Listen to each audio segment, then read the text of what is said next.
The Georgia air hung heavy and thick, less a welcoming blanket and more a suffocating shroud, even in the early fall of 1898.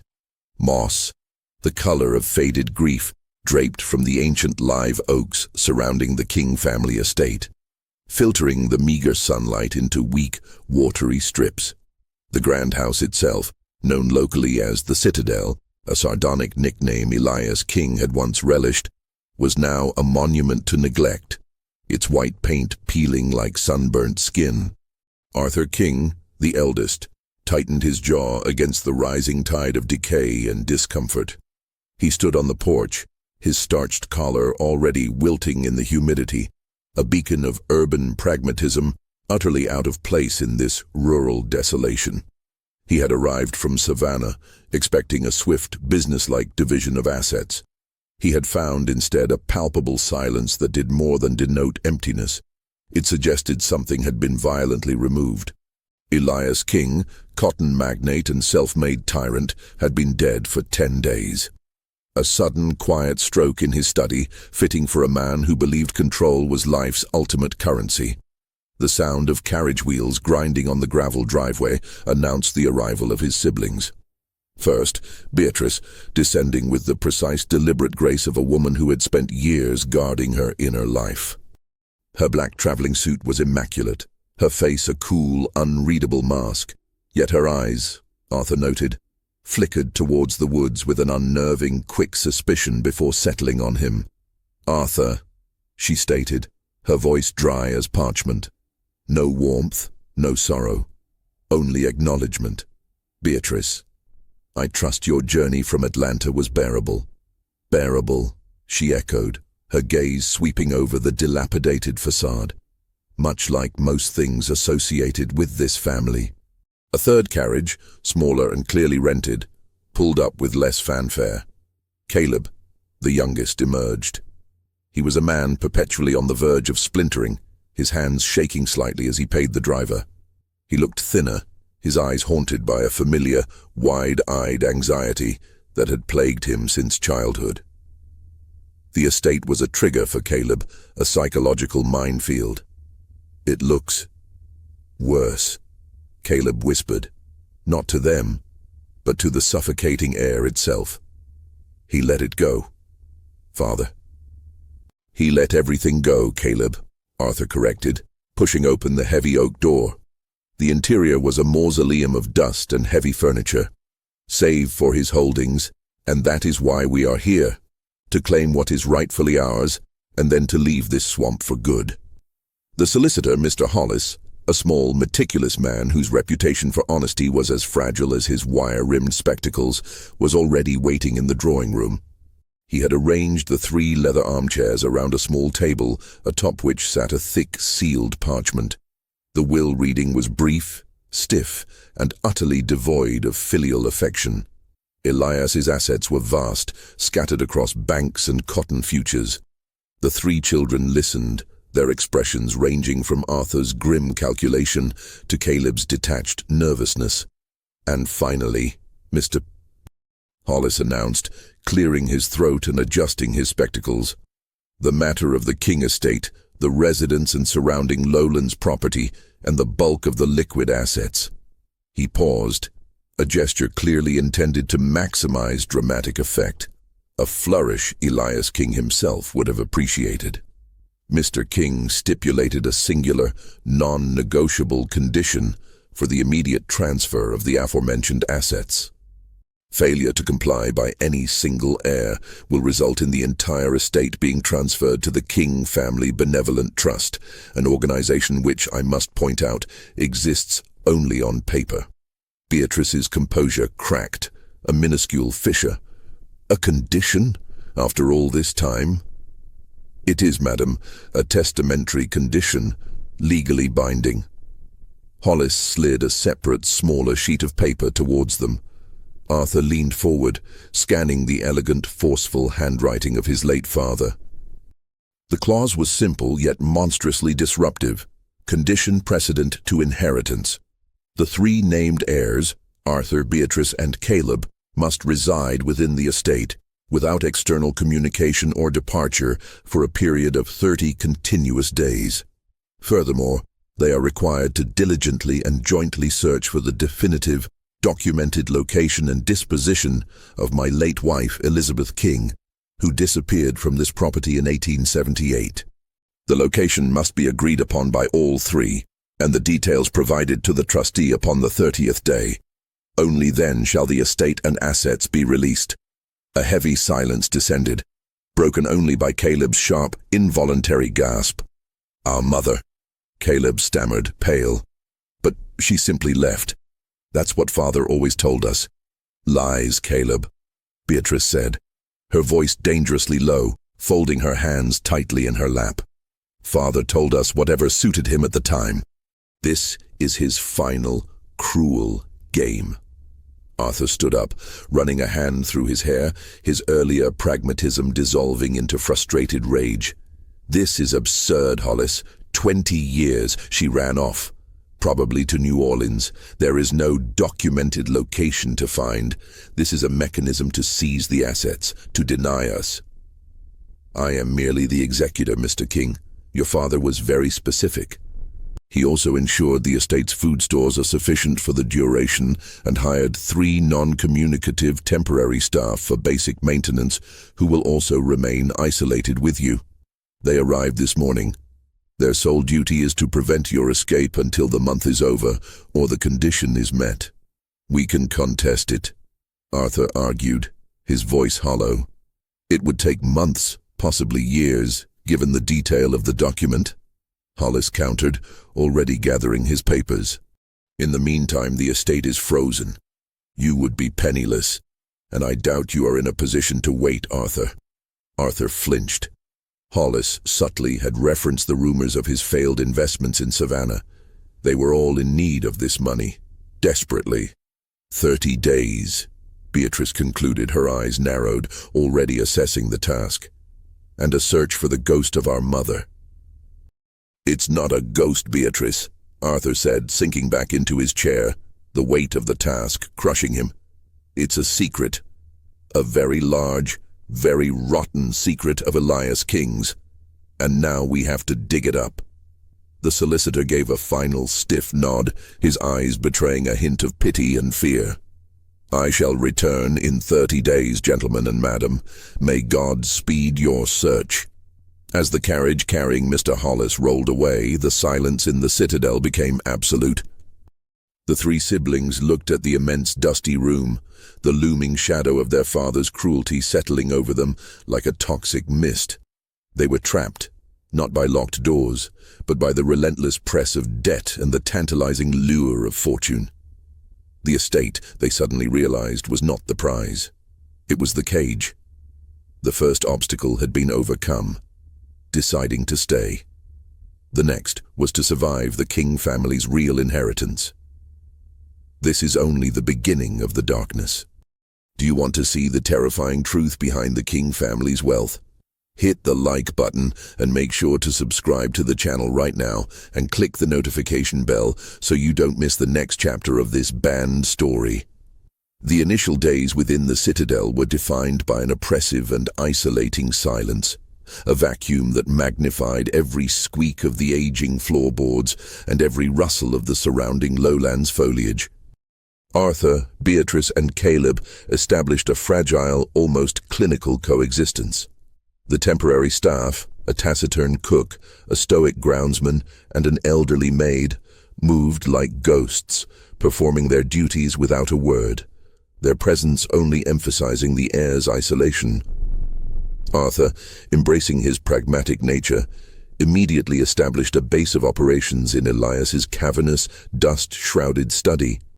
He began his search with the financial records, believing their mother's disappearance must have been covered up by a large financial transaction or a payoff. He was looking for evidence of an escape, a clean break 20 years prior. Beatrice, meanwhile, was drawn to the private quarters, to the intimate spaces that Elias had rigorously guarded. She started in the master bedroom, which felt less like a place of rest and more like a stage for prolonged suffering. She focused on the hidden compartments and false bottoms of drawers, places where secrets, not belongings, would be stored. She was searching for motive, for the reason why Elias had felt the need to hide Elizabeth's fate. Caleb, psychologically tethered to the house's sorrow, found himself wandering. He couldn't focus on ledgers or personal effects. The house itself was talking to him, not with supernatural whispers, but with the cold, concrete evidence of neglect. He noticed things they missed. A section of wallpaper in the seldom-used conservatory that seemed newer, a window latch in the west wing sealed shut with dried putty, and the pervasive, almost sweet smell of mold in the basement that no amount of airing could dispel. "Arthur, look at this," Beatrice called, emerging from the master suite on the fourth day. She held a small, leather-bound book, its cover embossed with the initials E.K. My, it was Elizabeth King's diary, untouched by the 20 years of dust that coated everything else. Arthur snatched it, his expression hardening. Where was it? Inside the lining of a dress trunk, pinned underneath one of Father's old cotton samples. He missed it, or he kept it there on purpose to be found later. A final spiteful gesture. The diary began mundanely, detailing social calls, frustrations with Elias's demanding nature, and the loneliness of the isolated estate. But as the entries progressed into 1877 and 1878, the tone shifted from boredom to palpable terror. August 4th, 1877, Elias has changed.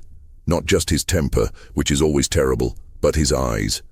He looks through me now, assessing. He's spending too much time with those men, the ones he brings back from Savannah. They speak in low tones in the study. I heard him mention the debt. January 10th, 1878. I am terrified. I heard a noise last night, not a storm, not the servants. It was below. A rhythmic sound, like stone against stone. When I asked Elias, he merely smiled, that cold, precise smile, and said, "It's the estate expanding, my dear. We are growing. I fear we are decaying." March 22nd, 1878. Caleb is pale. He hears the sounds too. Elias forbade us from leaving the grounds last week. He says there are brigands in the Lowlands. Lies. He is turning the citadel into a fortress. He sees enemies everywhere, but the greatest one is here, in his own mind. The entries abruptly ceased on April 1st, 1878. The date Elias King had always cited as the day Elizabeth had abandoned them. "April Fools," Beatrice murmured, her face etched with grim realization. A date chosen for maximum cruelty. Arthur was already back in the study, comparing the diary's timeline with Elias's ledgers. The men from Savannah. They weren't partners, Beatrice. They were contractors. Look at this expense entry, dated March 1878. Construction and ceiling undisclosed project.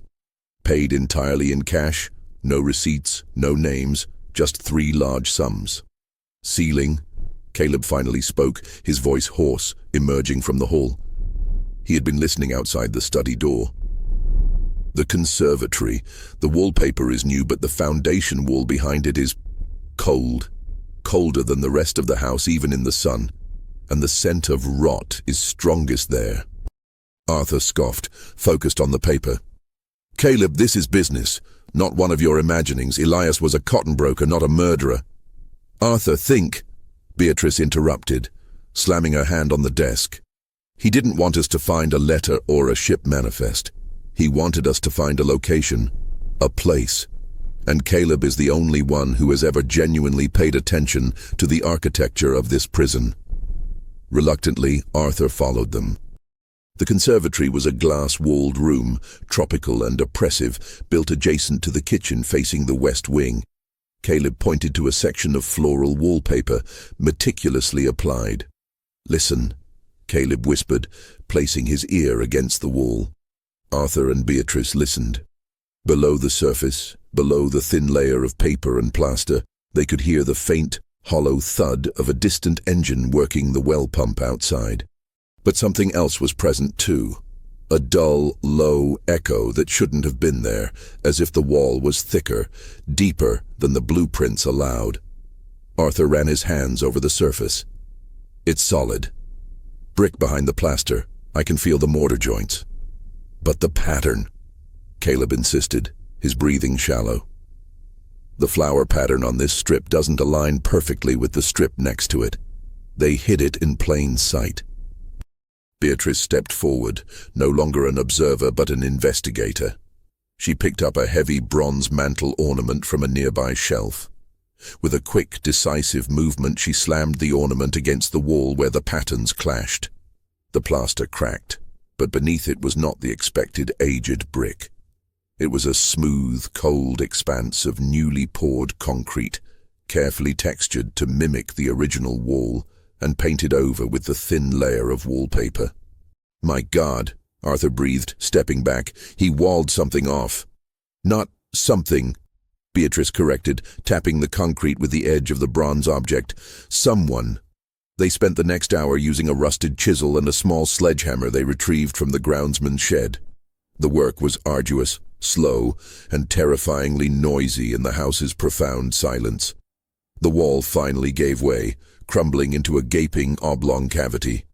The smell that erupted was not just the familiar musty decay of the lowlands, but something chemical, sterile, and yet utterly final.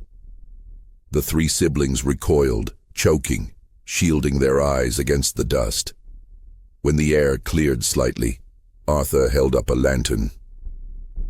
The cavity did not lead to another room or a cellar. It was a narrow, meticulously constructed alcove, perhaps 3 feet deep. And within the alcove, resting upon a high, dusty shelf, was a single object.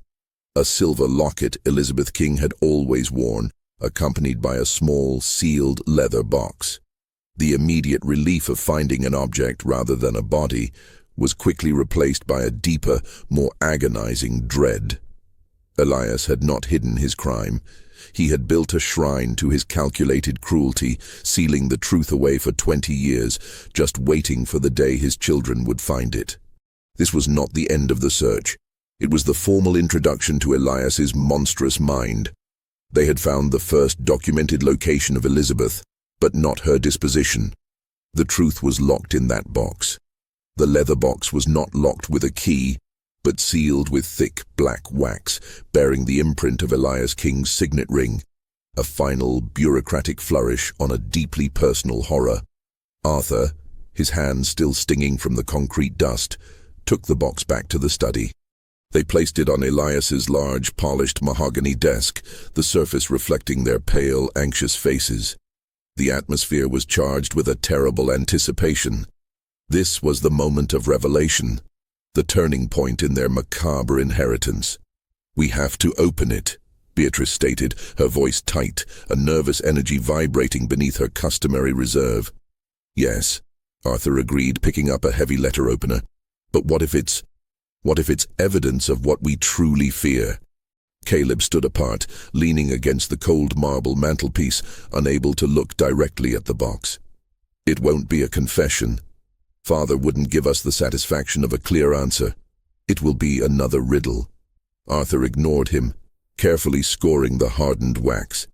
As the seal broke, a faint, acrid scent, like burnt paper and old cologne, wafted out. He lifted the heavy lid. Inside, resting on a bed of yellowed velvet, was a single, tightly rolled cylinder of parchment, tied with a thin length of black ribbon. There were no photographs, no cash, no other personal items, only the document. Arthur unfurled the parchment. It was not a letter nor a contract, but a painstakingly transcribed copy of a legal statute concerning property rights and marital law from the period, interspersed with Elias's own meticulous handwritten notes in the margins. Beatrice leaned in, reading over his shoulder. "It's about ownership and debt. Look, Arthur, upon abandonment by spouse, all marital property is vested entirely in the remaining partner. Debt obligations remain singularly with the absent party." Arthur slammed his fist on the desk, the sound echoing in the silence. He didn't just want her gone. He wanted her financially annihilated. She wasn't just missing, she was strategically bankrupt. But the primary text wasn't the critical part. Elias's marginalia, written in a hand that was both elegant and terrifyingly precise, detailed a psychological progression. Initial plan, 1877. Elizabeth's extravagance is a liability. She must be induced to leave, to take on the debt and protect the Lowlands asset. Failed. She is anchored by the children. Revised plan, March 1878. Anchor must be severed. The debt must be transferred to an entity outside the marriage. The Lowlands asset must be insulated from legal scrutiny. Final plan, April 1st, 1878. Location must be ambiguous. Not death, which brings scrutiny, but disappearance, which brings debt and obscurity. The citadel is not a home. It is an asset in a long-term economic war. The document wasn't the disposition of Elizabeth, but the disposition of her legal identity. Elias had not just disposed of his wife, he had disposed of her legal existence, shifting the enormous debts he had incurred to a straw figure, her absconding self, to save his cotton fortune and the property. He was facing ruin. Arthur realized, looking at his siblings, his face pale with understanding. Not just financial, but legal. He used Mother as a shield. But where did she go? Beatrice pressed, her voice edged with controlled panic. If he didn't kill her here, he must have forced her to leave. He must have provided passage, an escape route, and a threat. Read the very last note, Caleb whispered, finally approaching the desk, pointing with a trembling finger to the bottom of the page. Final location notation, undated, post-1878. The location is irrelevant now. Only the documentation matters. The key to the truth rests with the one who knows what a man will sacrifice to ensure the lineage continues. The son of the well. The phrase hung in the study air, cryptic and utterly chilling. The son of the well? Arthur scoffed. Now he descends into pure madness. It's a riddle, Beatrice, designed to waste our 30 days. No, Caleb contradicted, his eyes wide and fixed on his elder brother. It's not a riddle. It's an instruction, and it's not madness. Caleb stumbled back a step, visibly distressed. The well. The old well house in the back fields. I used to play there when I was little. Father always punished me severely if I went near it. Every child is told to stay away from a deep well, Caleb, Arthur said dismissively. But he hired a man to seal it, Arthur. Not just cap it, but cement the structure around it. Right after Mother disappeared, and the smell of the Lowlands rot that permeates the house. It's strongest out there, near the woods line, around the well house. Caleb took a ragged breath, and I remember hearing something. A sound, a child's sound, muffled from deep below. Beatrice stared at Caleb, her calculated suspicion giving way to horrified recognition. Caleb, when Mother disappeared, how old were you? 8, he whispered. And how old was Arthur? 18, away at university in Boston. And I, Beatrice concluded, was 13, sent away to a strict boarding school in the north for the year. Caleb, you were the last one here. You were the only one who saw him operate. They now faced a choice. Dismiss Caleb's fragile memory as hysteria, which Arthur desperately wanted to do, or acknowledge the cold, calculated logic of their father's cruelty, which had led them to the alcove. The alcove had led them to the note. The note led them to the well. They needed to act. They needed tools. And they needed to contend with the unsettling awareness that their father hadn't just hidden a fact. He had engineered a slow-burn psychological trauma for his children, the final terrifying chapter of his life, played out through his will. The sun had begun its sluggish descent toward the murky cypress swamps of the lowlands, painting the sky in a lurid palette of bruised purples and blood oranges. The light provided a false comfort, for the deeper they walked into the overgrown back property, the greater the oppressive silence became. The well house was a small octagonal structure of crumbling fieldstone, set some distance from the main house, half hidden by a thicket of scrub oak and Spanish moss. The air here was damp, heavy, and carried the undeniable earthy smell of deep decay that Caleb had described. The well itself was sealed not merely with a wooden cap, but with a massive concrete slab, thick and impenetrable, poured to fit the opening perfectly. It was a seal of finality, not mere disuse. Arthur, his city suit covered in dirt and sweat, stood over the slab, surveying the work needed. "This is beyond a chisel, Caleb. This is professional work." Elias paid for silence and permanent obscurity. "The groundsman," Beatrice suggested, stepping back slightly, her gaze fixed on the dense wood line that seemed to press in on the small structure. "He's been watching us. He's probably been instructed to keep us from this area." They had to proceed cautiously, mindful of the staff who were supposed to be non-communicative, but were, Arthur suspected, more like silent, paid observers of Elias's final instructions. They returned to the main house and managed to procure heavier tools from the storage barn, a large claw hammer, an iron pry bar, and a coil of thick rope. They worked for hours, chipping away at the edges of the concrete slab, trying to find a weak point. Arthur's skepticism had given way to a grim determination. Beatrice's reserve had fractured into focused, furious energy. Caleb, however, moved with a detached, almost mechanical efficiency, his mind clearly somewhere else, dredging up the traumatic memories of 2 decades past. As Arthur finally managed to wedge the pry bar into a deep crack, the groundsman appeared at the edge of the clearing.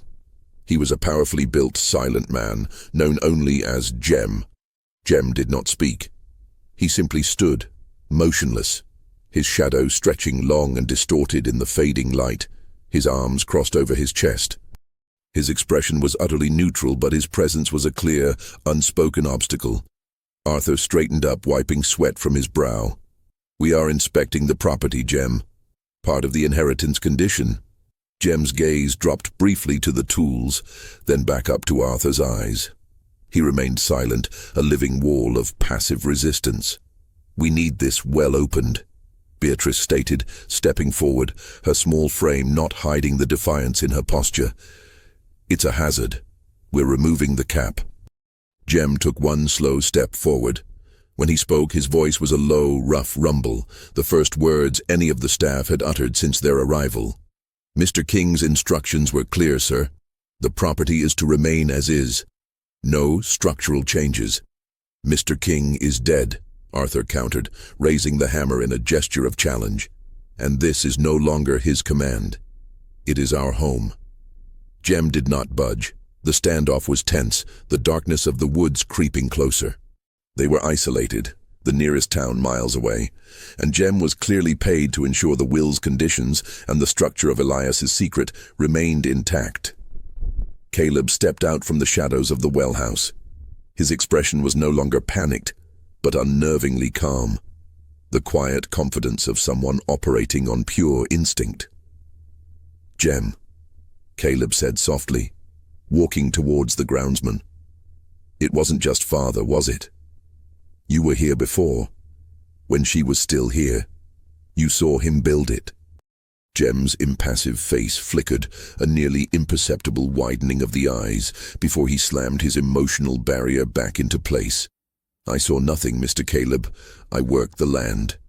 "But you carried the bags," Caleb insisted, his voice gentle but unwavering.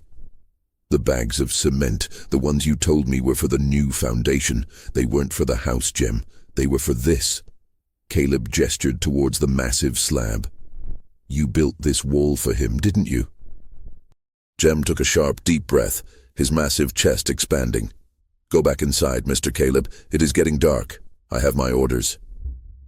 "Your orders were from a man who used his wife as a legal shield and left his children to starve."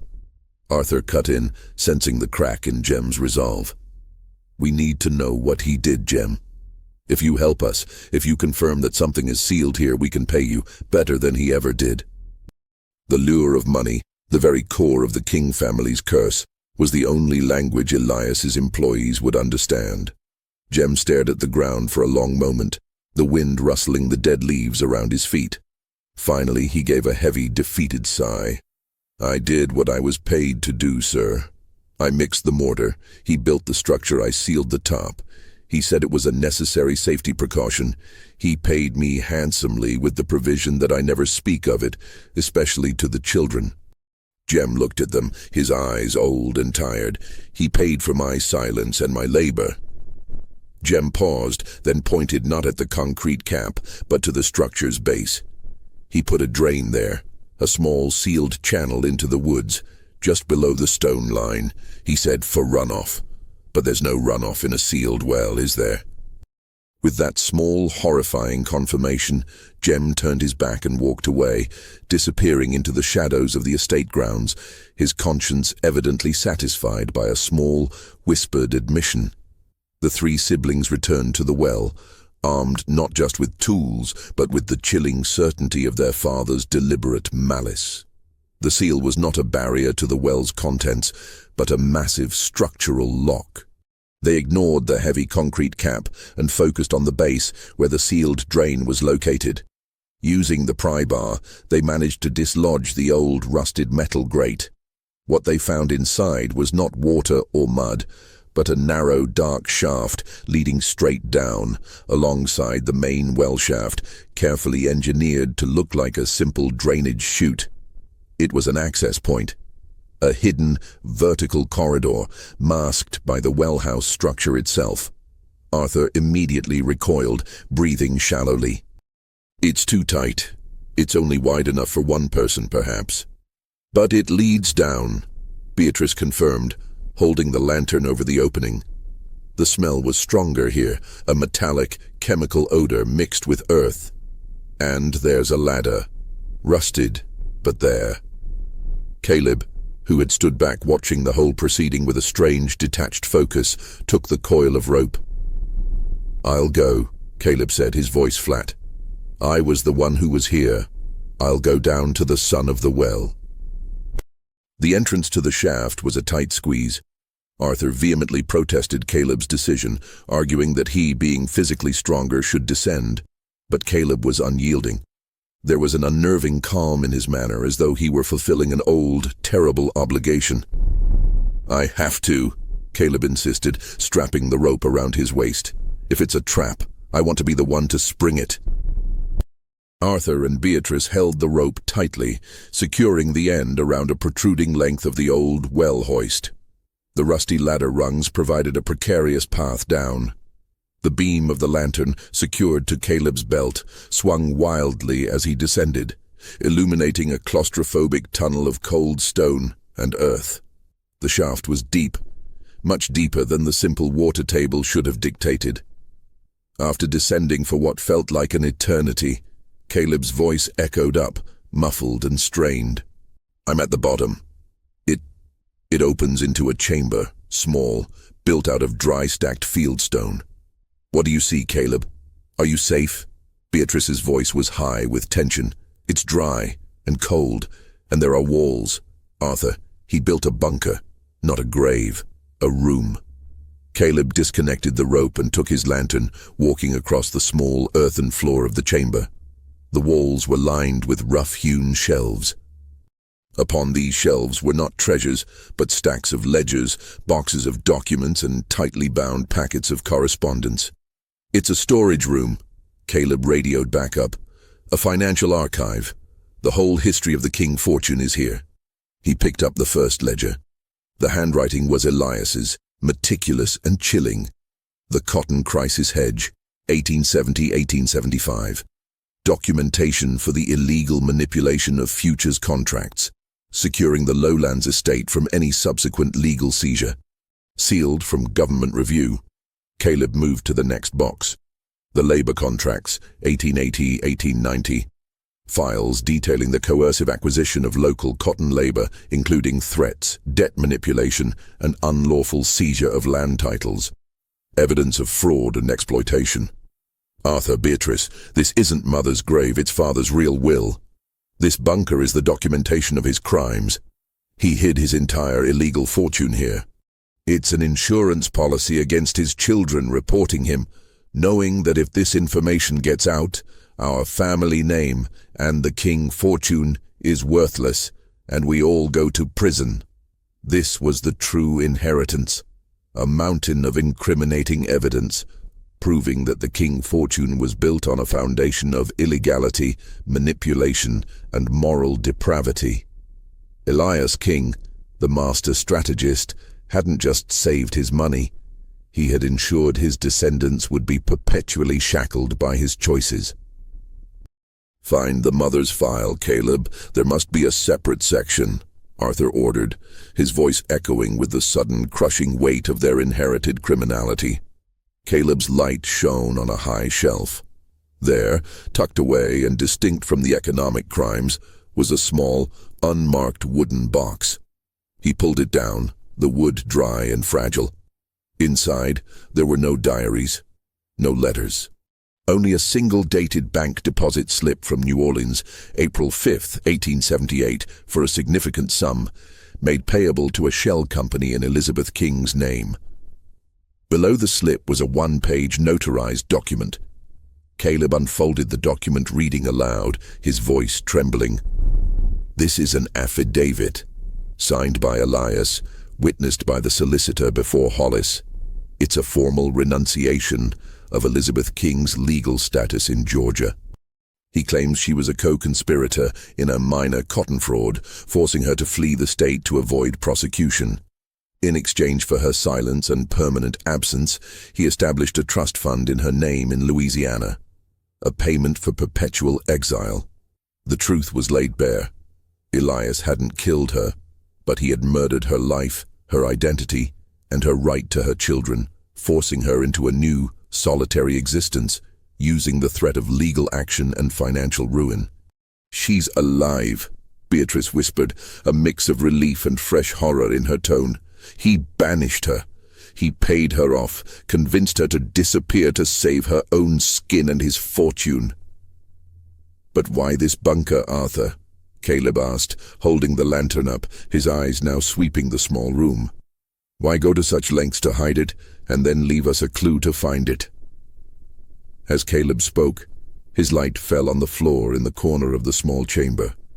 In the damp earth, there was a small indentation, freshly disturbed, covered with a scattering of loose stones. Caleb set the box down and cleared the stones away. Underneath, there was a simple, sturdy iron ring. He pulled. The entire floor section gave way, revealing a narrow, vertical fissure in the earth, not part of the constructed bunker, but a natural crack in the bedrock. A deep, cold draft rose from the opening, carrying with it the unmistakable scent of the Lowlands water table. "It's a cave," Caleb gasped, "a fissure leading deeper. But what could be down there? The money is up here. The truth is up here." Suddenly, the ceiling above them shuddered. A plume of dust and mortar fell from the entrance shaft. "Caleb, get out now," Arthur yelled from above. "The rope is snagging. Something is blocking the entrance." Panic seized them. Arthur pulled violently on the rope, but it went taut, unyielding. "The rungs are coming loose," Caleb shouted, scrambling for the ladder. He climbed 2 steps, and the top rung snapped in his grip. The ladder, old and weakened, was breaking apart under his weight. The bunker, Elias King's final secret, was collapsing, sealing the 3 siblings off from the world, burying the truth and threatening to make them the final permanent sacrifice to the King family's macabre inheritance. The air in the well bunker immediately grew thick with choking dust and the raw scent of exposed earth. Arthur and Beatrice, trapped at the lip of the well shaft above, frantically pulled at the rope, only to find it hopelessly jammed between the crumbling masonry and the concrete cap. "Caleb, can you climb? Use the walls!" Arthur yelled, his voice ragged with panic. Below, Caleb's voice was strained, heavy with dust. "The ladder is gone. The shaft is narrowing. I can't get a grip." The reality of their situation was a physical blow. Elias King had not just built a bunker. He had designed a self-destruct mechanism, perhaps triggered by the pressure of time, or simply the decay of the neglected structure. They were about to be entombed by the very secret they had spent a week uncovering. Arthur, driven by a surge of desperate adrenaline, picked up the iron pry bar and began to furiously strike the concrete cap, trying to break the obstruction that held the rope fast. But the slab was too thick, the concrete too cured. "We can't break it, Arthur!" Beatrice screamed, clutching at the rope, tears streaming down her dusty face. "We have to find another way. The drain. Can the drain opening be widened?" They scrambled to the narrow drain entrance at the base of the well house, where Jem had pointed out Elias's sinister design. The opening was too small for Arthur, a man of large frame, but Beatrice, smaller and thinner, might just fit. "I'll go," Beatrice decided instantly, without hesitation. "I'll get to the main house. We need help, or we need tools to cut this rope and hoist Caleb out." "No, it's too dangerous. That tunnel is unstable," Arthur protested, knowing that any movement could bring the entire structure down. "We have no choice. Hold the rope steady. If it snaps, he falls into that fissure he found." Within minutes, Beatrice was squeezing through the cramped, muddy passage of the drain, her fashionable suit ruined, her controlled demeanor completely gone, replaced by a fierce, animalistic determination. Meanwhile, Caleb, deep in the bunker, had backed away from the entrance shaft, focusing on the dark fissure he had discovered in the floor. The walls of the bunker were now visibly cracking, the weight of the lowland soil pressing in on Elias's hidden architecture. He shone his lantern down the hole. It was a natural cave, the air cool and still, carrying a faint, musty smell of ancient minerals. He had to assume Elias, the ultimate controller, had accounted for this possibility. Why build the archive above a deep, natural opening?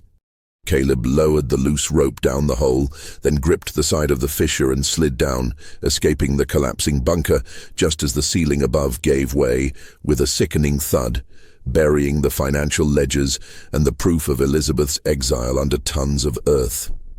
He was now in a subterranean cave, damp and silent. The beam of his lantern cut through the darkness, illuminating walls slick with moisture.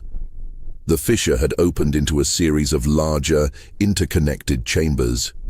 The silence here was different, not the oppressive silence of the estate, but the profound geological silence of the deep earth. Caleb started to walk, guided by the slight downhill slope of the floor. He needed to find an exit. He couldn't be far from the water table, and a flash flood from a sudden downpour could seal him in forever. He walked past a few shallow pools of stagnant water, the only sounds the dripping of moisture and his own heavy, rattling breath. Then, the ceiling of the cave opened up slightly, and the air shifted. It became warmer, strangely metallic, and carried the sound of a very faint, rhythmic thump-thump. Caleb's blood ran cold. The rhythmic sound, the same sound Elizabeth had recorded in her diary, the stone against stone that Elias had dismissed as the house expanding. He followed the sound until he reached a tight, low crawl space. Beyond it, the cave opened into a massive cavern lit by a single, weak, incandescent bulb swinging precariously from a makeshift wire. And inside the cavern, Caleb froze, the horror of what he saw rooted in the absolute undeniable reality of his father's final, most terrible business venture. The cavern was a professional, operational counterfeiting operation. Not an old, dusty one, but one that had clearly been active until recently. There was a large, specialized printing press, the source of the rhythmic thump-thump, abandoned halfway through a printing run, stacks of partially cut paper currency, vats of specialized ink, and a meticulous drying rack. The air was heavy with the smell of chemicals and newly printed money. Elias King, the respected cotton magnate, had been a master counterfeiter, funding his financial schemes and illicit land acquisitions with his own expertly manufactured currency. And beside the press, standing sentinel over the operation, was a small, crudely built cot.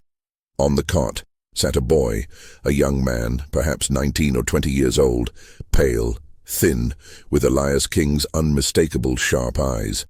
He was chained at the ankle to the cot frame. "Who are you?" Caleb whispered, his lantern shaking violently. The young man stared back, his expression vacant, his skin covered in the faint, indelible stains of printing ink. He pointed with a thin finger to a small carved wooden name tag resting on the cot. The tag read, "Elias King, Jr., the son of the well." The lineage continued. Caleb felt the floor of the cavern shift beneath him, not from geological instability, but from the sudden catastrophic collapse of his reality. Elias King had not just built a financial empire on lies. He had protected it with a human shield, a living, secret sacrifice. You're my half-brother," Caleb stammered, his voice barely a breath. "Why are you down here? Who kept you?" Elias Jr., or Junior, as he was likely known in this subterranean prison, did not answer immediately. He stared at the lantern, as if the light was the most miraculous thing he had seen in years. "They brought food," Junior finally mumbled, his voice cracked and unused. "Jem and the cook. They checked the press. They told me I was protecting the family legacy. They said the outside world was full of plague." Caleb stumbled closer, seeing the thick, rusted chain on Junior's ankle. "How long have you been down here?" "Since I was small. I remember the big Elias King bringing me down. He taught me the press, said it was the most important work in the South, said I was the true heir to the King wealth." The implication was horrific. Elias King had been running a high-stakes professional counterfeiting operation for decades. To ensure his secrets were kept, he had fathered a child with a local woman, or possibly even the elderly maid, judging by the staff's complicity, and sealed the boy away with the press, raising him to be a singular, skilled, isolated currency printer. The debt and the undisclosed project in Elizabeth's diary now made sense. Elias was setting up his secure subterranean mint, eliminating his wife when she became suspicious, and bringing in the next generation to run the operation. The location, Caleb realized, the pieces finally slotting into place. The true location of the family wealth is not the ledgers, but this cave, and its disposition is this printing press, run by this prisoner. The 30-day inheritance clause was a test of loyalty and competence. Elias had known his children would find the legal documents, the alcove, and the incriminating evidence, the bunker, and he had structured the clue to lead the most determined one to the press. If they took the boy and the money to the authorities, they'd expose their father's crimes and invalidate the entire fortune. If they kept the secret, they'd inherit a massive stream of illicit, untraceable wealth. But only if they agreed to keep Junior imprisoned and the press operational. The weight of this moral abyss was crushing. They had to choose between exposing a monstrous crime and inheriting a monstrous secret. Suddenly a faint, desperate sound echoed down the natural shaft leading into the cavern. Arthur was calling Caleb's name, his voice distorted and frantic. "Caleb, the house is coming apart. The staff. They've left. They knew it was going to happen. We're leaving the property. We need to go now." The temporary staff, paid and instructed by Elias King's final provisions, had abandoned the collapsing estate and their final posts. The house was not just structurally unsound, it was compromised. Caleb looked at the terrified, imprisoned boy, and then up at the dark, inaccessible ceiling where his siblings waited for his answer. "We have to take him, Junior," Caleb said, approaching the cot and examining the rusted chain. "We're going to break the chain. We're getting you out of here." Junior shrunk back, his eyes wide. "The big Elias King said I must stay here. He said the outside world will hurt me." "He lied," Caleb said, grabbing a loose piece of scrap iron from the press's gears. "He trapped you." It took agonizing minutes, the air filled with the rasping sound of metal against metal, before the old, cheap chain snapped. Junior, free for the first time in his life, did not move. He merely sat, overwhelmed. "Come on," Caleb urged, hoisting the terrified young man to his feet. They had to take the risk. Caleb secured the rope he had used earlier to a stable point in the cave wall, giving himself and Junior a lifeline for the ascent. The natural fissure was easier to climb than the unstable shaft had been, offering better handholds in the rock. The climb was slow, precarious, and terrifying. When they finally emerged from the natural fissure onto the Lowlands floor, blinking in the pale moonlight, Arthur and Beatrice were waiting, their faces white with terror and caked with mud. Beatrice had managed to escape the drain tunnel, covered in grime, and reach the house only to find it shuddering, the staff gone, the kitchen deserted. She found Arthur still fighting the snagged rope. They realized the collapse was intentional. The estate was built to fail once the truth was uncovered, perhaps triggered by the opening of the alcove or the disruption of the well. Arthur stared at the new addition to their group, his jaw slack. Who is this? Caleb, exhausted but resolute, pushed Junior towards him. "This is Elias King Jr., our half-brother, the true heir. He was running Father's counterfeiting press in the caves below. The whole fortune is counterfeit, and we are all criminals now, simply by knowing." The King siblings stood in the moonlight, facing the final damning truth. They had not inherited a fortune, but a complex, monstrous crime, a captive, and a legacy of guilt. The dilapidated mansion, their prison, now groaned and swayed behind them, ready to fall. You've just witnessed the horrific secret Elias King left buried beneath his fortune. But escaping the falling house and facing the truth about their inheritance is just the start. If you're ready to see how the King siblings will clean up this unspeakable mess and try to survive their father's final plan, smash that like button and subscribe right now. Don't miss the climax of this banned story. The collapse of the citadel was not a dramatic explosion, but a slow, geological sigh. The structural integrity, compromised by the underground digging and years of neglect, finally gave way under the relentless pressure of the lowland soil. They watched from a distance as a large section of the West Wing's roof quietly caved in, kicking up a plume of dust that settled instantly in the damp air. They were free, but utterly exposed. They were miles from the nearest town, covered in dirt, and burdened with a traumatized, unsocialized young man and the knowledge that every dollar they expected to inherit was illegal. "We have to move," Arthur stated, his usual decisiveness returning, cold and clinical. "We need to get to the edge of the lowlands, away from here, before dawn. This property is now a crime scene, or soon will be." Beatrice was already moving towards the groundsman's small shed, where she recalled seeing a small, sturdy wagon. "We need water, blankets, and a way to transport him," she said, nodding grimly toward Junior. Junior, still stunned, shuffled along beside Caleb, occasionally looking back at the dark, groaning silhouette of the collapsing house, his entire world ending. As they scavenged the shed, grabbing the few supplies available, a rough wool blanket, a small canteen, and a rusty hatchet, Arthur quickly calculated their predicament. The solicitor, Hollis, is due back in 3 weeks. He expects us to present the documented location and disposition of Mother as the will demands. If we show up with Elias Jr. and the truth of the counterfeiting, the entire estate is seized by the government, and we will be investigated as conspirators. "We can't cover it up, Arthur," Caleb pleaded, helping Junior sit on the back of the small utility wagon they had found. "We have to report this. We have to save him." "Save him? From what, Caleb? From the life Elias planned? He's spent 20 years making this boy a ghost. If we turn him over now, he goes to an institution or a prison, and we go with him, for accessory to counterfeiting and potentially kidnapping, since we took him from his confinement." Beatrice looked at them, her face hard with the sudden terrible requirement for a decisive, amoral choice. "Arthur is right. We cannot report this now. Not yet.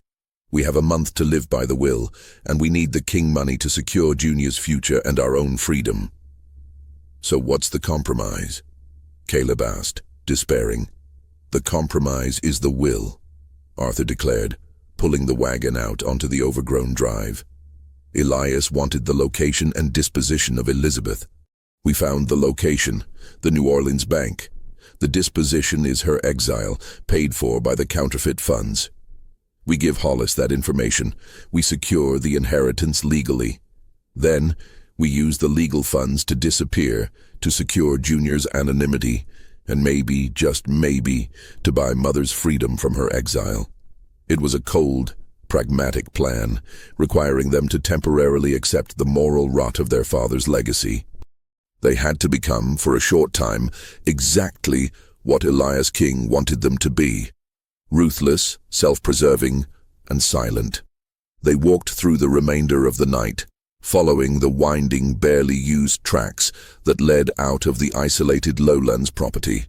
The night air was thick with mist, chilling them to the bone. As the first pale light of dawn touched the horizon, they found the main road, a dusty track leading towards the nearest settlement, perhaps 5 miles away. They stopped at an abandoned clapboard church, its windows broken and its cross tilted, a ruin mirroring their own family's downfall. Junior, who had not spoken a word since leaving the cave, suddenly pointed a shaky finger at Caleb. "The press is broken," Junior whispered, his eyes filled with anxiety. "The big Elias King said if the press breaks, the legacy dies. We must fix it." "It's gone, Junior," Caleb said gently. "It's buried." "No," Junior insisted, his voice rising in distress. "He taught me the maintenance, the most important piece, the plate, the master plate. He said I must always keep the master plate." Junior reached into the rough wool trousers he wore, the only clothes he had ever owned, and pulled out a tightly wrapped oilcloth package. He unfurled it. It was the master printing plate for the counterfeit currency. A small, heavy slab of intricately engraved steel, cold to the touch. The engine of the King fortune. Arthur snatched it, his eyes wide. "The evidence. He didn't leave it in the cave. He left it with the sun. He knew the bunker might collapse. This is the last link. The plate was not just evidence, it was the ultimate obstacle. They had the choice of destroying it and securing their moral freedom, but potentially sacrificing their ability to pay for their survival and Junior's future. Or they could keep it and forever hold the power and the guilt of Elias King's macabre legacy. They spent the next 3 weeks in a rented, dilapidated cabin on the outskirts of a small, forgotten settlement deep in the Georgia countryside. It was a period of intense, agonizing cohabitation, driven by the singular goal of survival and the need to manage their devastating secret. Junior's introduction to the world was traumatic. He was overwhelmed by sunlight, terrified of crowds, and only communicated through short, simple phrases related to the printing press. Caleb took on the role of his sole caretaker, recognizing the profound, permanent damage their father had inflicted. Beatrice, ever the strategist, focused on the outside world. Using the last of her own small savings, she purchased clean clothes, supplies, and most importantly, secured their story. They had merely waited out the 30 days in the deteriorating estate, found the old affidavit regarding their mother, and emerged the rightful heirs.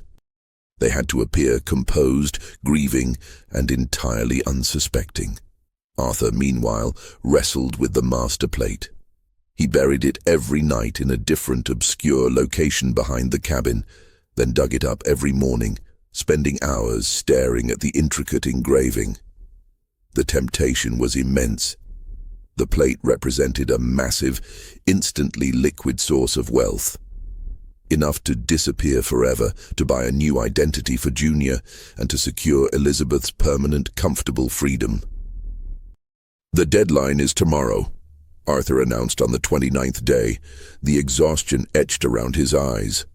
They sat around a splintered wooden table, the air heavy with unsaid things. We meet Hollis at the local bank in the morning. We present the document, we inherit the funds, and we leave Georgia forever. And the plate? Caleb asked, his gaze drifting to Junior, who was sitting quietly in the corner, gently polishing a small, smooth stone. Arthur pulled the oilcloth package from his coat. The plate stays with me, for now. It is our leverage, our final, unforgivable secret. Beatrice nodded, her expression grim.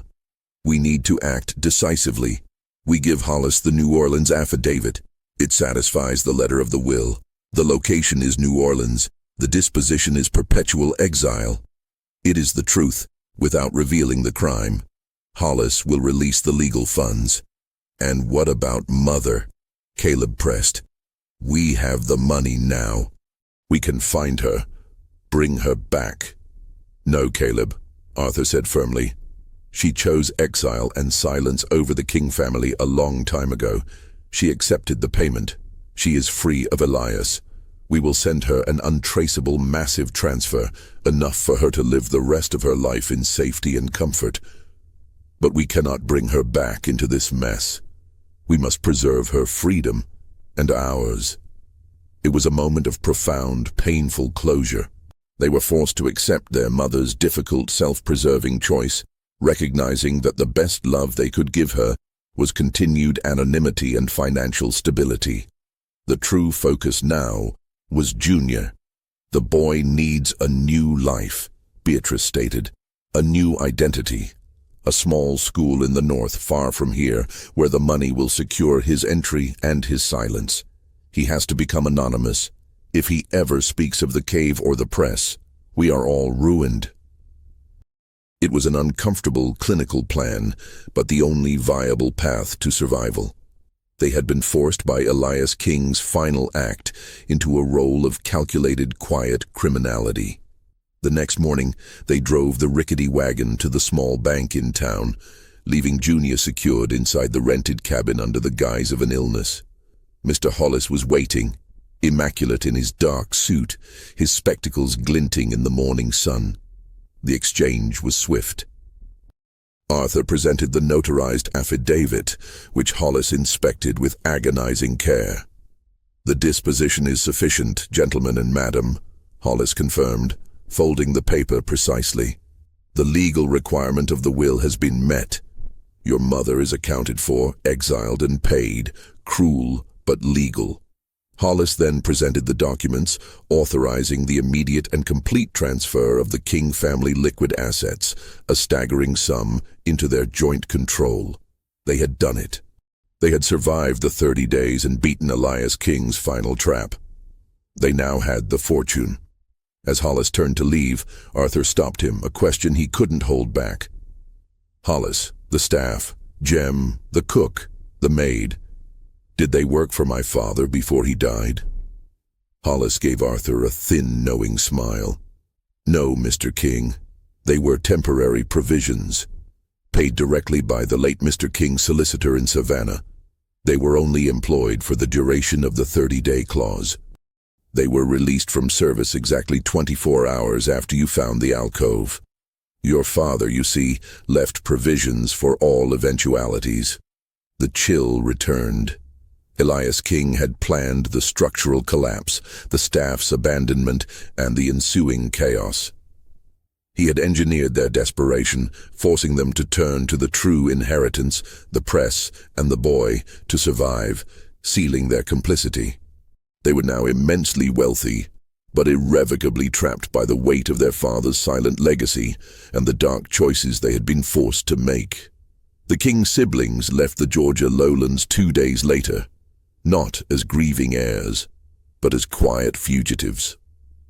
They traveled north by rail, paying entirely in gold and legitimate paper currency drawn from the legally released inheritance. Their first stop was a private boarding facility in rural Massachusetts, where Junior, now given the anonymous name of Elias Smith, was enrolled with a significant endowment. Arthur presented the new identity with a manufactured, tearful story of an orphaned cousin, securing the boy's permanent, silent anonymity. Junior was confused. but the promise of a structured, predictable life, a world of rules and routine, much like his cave, seemed to offer him a strange form of comfort. Caleb visited him weekly, the only remaining link to his terrible past. Beatrice, utilizing her sharp business instincts, set up an untraceable financial apparatus, securing a substantial, tax-free annuity for her mother in New Orleans. She sent only a short, unsigned note. "Your debt is paid. Live free." The final, terrible act of separation, but one that ensured their mother's continued safety. Arthur, meanwhile, managed the central and most terrifying asset, the master plate. 1 month after their escape, the three siblings met in a cold, clean hotel room in New York City. They sat in silence, the weight of their collective experience a solid thing between them. They had inherited the fortune, kept the secret, and ensured their survival. But they were fundamentally changed. "We are safe," Arthur finally stated, placing a small sealed box on the table. "The money is secure. Junior is settled. Mother is anonymous. We have everything." "Except peace," Beatrice countered, sipping a drink, her eyes empty. "We are bound by silence. Forever." "We must destroy it," Caleb insisted, his gaze fixed on the box. "The plate. We must end the King family legacy of crime. It's the only way to be free." Arthur looked at the box, then at his siblings. He knew Caleb was right. Keeping the plate meant perpetual temptation, perpetual fear of discovery, and the moral corruption of accepting the method of their father's wealth. Destroying it meant walking away from a vast potential, ongoing income, but securing their souls. "It will be done tonight," Arthur decided, picking up the box. "I will take it to a foundry. It will be melted, recast, and buried as scrap metal. It will cease to exist." But as Arthur walked towards the door, Beatrice spoke, her voice unnervingly smooth. "Wait, Arthur. There is one last thing our father taught us. Control." She rose from her chair and walked to a locked chest she had brought with her. She retrieved a heavy, leather-bound volume. Not a ledger, but a personal journal. "When I was at the estate, I found one last item," she explained. "Father's personal log. It wasn't about the money. It was about us." She opened the journal to a marked page. "He didn't just want us to inherit the fortune. He wanted us to inherit his ruthlessness. He wanted us to be compromised, just as he was. To ensure this, he set a final trap." She read from Elias's neat script, final provision, undated. "If the children survive the collapse, and if they take the money and the boy, they will believe they have won. But I have ensured their true silence. The main solicitor, Hollis, holds the final true affidavit, a document detailing the exact bank account numbers, dates, and locations of my first 5 major counterfeit transactions. If this account is ever audited, the entire legacy, including their legally inherited portion, is immediately traceable back to fraud, rendering the entire fortune subject to seizure and them subject to arrest. The affidavit is sealed, with the instruction to release it to the authorities only if the King children are ever successfully sued or attempt to renounce the estate publicly." The revelation was the final devastating turn. Elias hadn't just created a secret. He had created a permanent, external executioner in the form of the solicitor, Hollis, who would only act if they tried to escape the King name or the King fortune. They couldn't walk away, and they couldn't expose the crime. Their survival depended entirely on maintaining the silence and keeping the fortune intact, forever shackled to Elias King's shadow. Arthur placed the box with the plate back on the table. He looked at his siblings, his eyes reflecting a deep, permanent understanding of their fate. They had survived a month in a literal collapsing house, only to realize they were now trapped in a permanent, psychological prison designed by their dead father. "The plate," Arthur said, "the decision final, weighted with the years of sacrifice and moral compromise. It will not be destroyed. It will be stored. Deeply, safely, it is our final insurance policy. They were the King siblings, the children who had inherited not money, but a web of calculated crime and perpetual silent terror. They dispersed, each to their new, wealthy and fundamentally hollow lives, knowing that they could never be truly free. They would spend the rest of their days living under the permanent, quiet threat of Hollis's sealed affidavit, guarding their silence, forever haunted by the macabre inheritance of the King family, a truth too dark and too dangerous to ever be written in history books.